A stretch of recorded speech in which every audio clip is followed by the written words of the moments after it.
I have been living in my vehicle for the last year-ish. I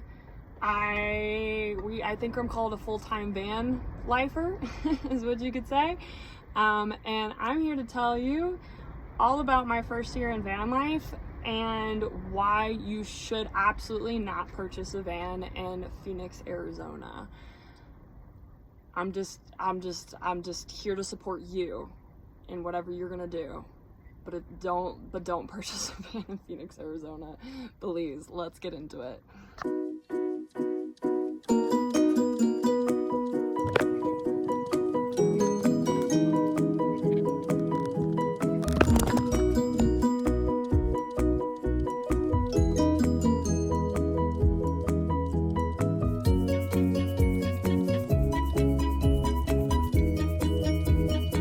That is, oh frick, it just spilled already. Hold up. Thank you. I should have removed this rug. Ugh, okay, I hate to like put it back in. Oh, okay, I'm gonna have to remove this whole rug. Hold up, this is a bigger issue. That alone right there should play your note. Yeah, I mean, that's just like, that's just disgusting and just, yeah. Look at that line, that's disgusting. Like, you would never want to go buy all this just in this. This is insane. Okay, I was just trying to show. I can't tell if I'm looking at the camera correctly. Oh my gosh, stop. Here, just give me the camera. Since it sits in the tank alone, if you go for the bare minimum of this, is about 3 inches, right? And then from there, it usually at best sits like this, or again, it can get shoved in easily as much as you want it because there's so much extra hose. So there's nothing to prevent it, and again, it's just, obviously it spills out all over the place. So that's the issue. Thank you.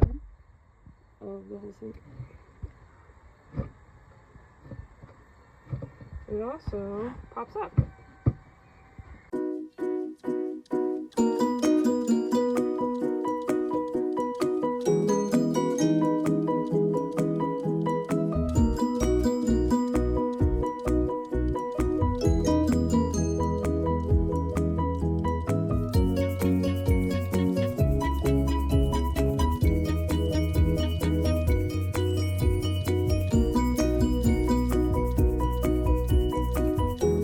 So I just took a shower and the drain is, I guess, slowly cleaning, and we can see the water leaking out from where there's water damage to the wood. And you can just see it pulling down specifically from this spot. So kind of dry on each side, leaking through the wood.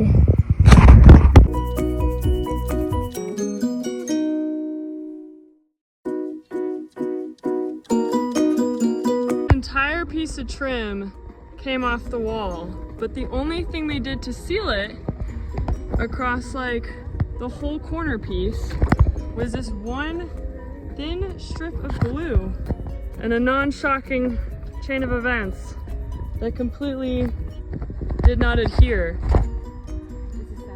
That's insane.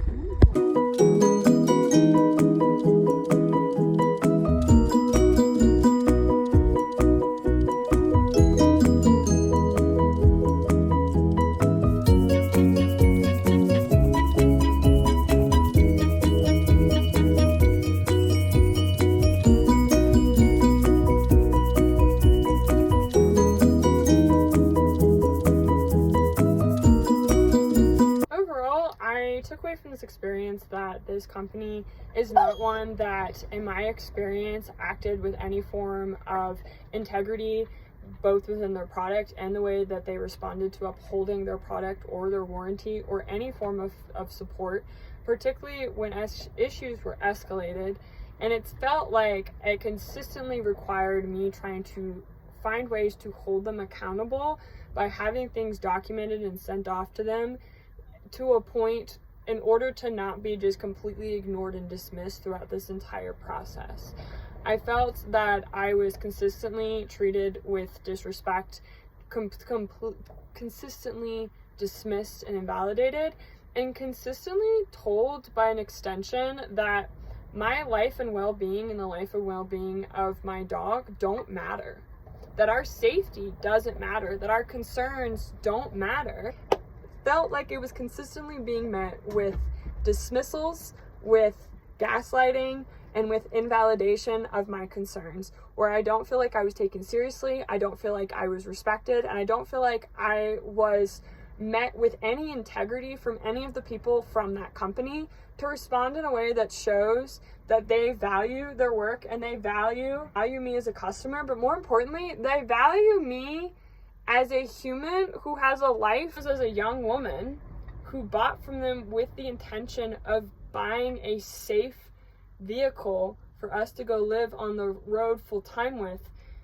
This whole thing has just been really upsetting, when to me that was kind of the whole point of being willing to pay them so much money to have it professionally built from people who apparently will only act in a professional manner while I went through the build process with them. And as soon as pickup day came, it was a complete 180 of that experience. And they said, hell's bells, you're on your own, kid. We don't care if you live or die. Which is not actually what they said, but that's how they made me feel. That is the message that I received from the way that they treated me when I brought up very legitimate concerns. The fact I had to go out of my way to prove my concerns were legitimate and make arguments for this repetitively. These concerns were validated and presented to them. Well, then the goalpost changed. And all of a sudden, the issue, why they're not going to help me resolve these issues from their lens, is that I didn't communicate with them these issues in the correct channels. Like, what are they talking about? Where it just reaffirmed this feeling to me that they never had any intention to stand by their work, and that the moment that one of their vans drives off their lot, they are completely done with you. And they're completely done with that build. And they don't care what happens. Which, I'm sure someone from that company would respond and say otherwise, but talk is cheap and your actions speak way louder than words. Just to say, if you decide to go down the path of buying a converted camper van, please, please, please make sure that you don't, strictly speaking, rely on just what you see on the internet, between social media, Google reviews, or Reddit posts, because apparently that's not the full story. And in fact, now that I'm in the van life community and I talk to other members in the van life community, this company does have a reputation amongst people who are interested in their product for being known for having poor craftsmanship. So I'm making this video all the same because if somebody had told me that ahead of time, if I had known that ahead of time before entering and plunging into this world and into this lifestyle and into this community, which is already can be rugged as it is enough, without having to fight for your safety from within your own house, I wouldn't have gone with this company. And I really wish somebody was there to be my mentor and to tell me, hey, don't go with them.